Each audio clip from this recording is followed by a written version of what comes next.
¿Alguna vez te has preguntado por qué cambia el sonido de una ambulancia cuando ésta se acerca o se aleja? Este fenómeno se llama efecto Doppler y fue descubierto por el físico austriaco Christian Doppler en 1842. Pero antes de todo, Doppler lo descubrió gracias a una hipótesis, la cual trataba de que si una estrella se acerca o se aleja, la luz que emite debería cambiar de color, más azul al acercarse y más rojo al alejarse. Pero en su época no podía comprobarlo con estrellas. La tecnología no existía todavía. Aquí es donde entra el científico Christophe Buys-Ballot en 1845, quien hizo un experimento con sonido para demostrar su teoría. Puso músicos tocando una trompeta en un tren en movimiento. Personas paradas a los dos lados de la vía escuchaban cómo el sonido era más agudo al acercarse y más grave al alejarse. Exacto. Diciéndolo de una forma más teórica, el efecto Doppler ocurre cuando hay movimiento relativo entre una fuente, que es la que emite las ondas, como la luz o el sonido, y un observador, que es quien las recibe. Por lo que si la fuente se acerca, las ondas se comprimen, o sea que la frecuencia se escucha más alta. Esto genera un sonido más agudo, como si fuera un silbato. Pero si la frecuencia se aleja, las ondas se estiran, o sea que la frecuencia se escucha más baja, por lo que se escucharía un sonido más grave, tipo como un tambor. Esta es la fórmula que utilizamos en el efecto Doppler, en la cual el signo depende de si el sonido se aleja o se acerca. También debemos presentarte los 8 casos del efecto Doppler.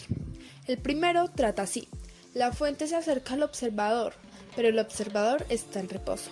Si todavía no entiendes, te traemos un ejemplo.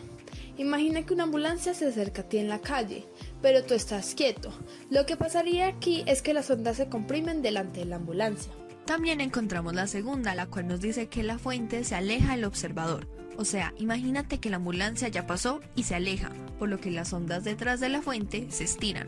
El observador recibe menos ondas por segundo, por lo que escucharía la sirena grave. Ahora hablaremos acerca de la tercera ley. En esta, el observador se acerca a la fuente.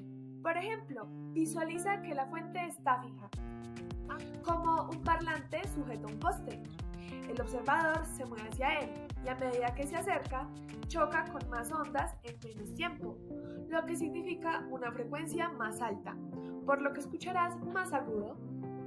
En el cuarto caso es a la inversa, o sea, el observador se aleja de la fuente, entonces recibirías cada vez menos ondas por segundo, por lo que con lo que ya sabemos, la frecuencia percibida sería más baja.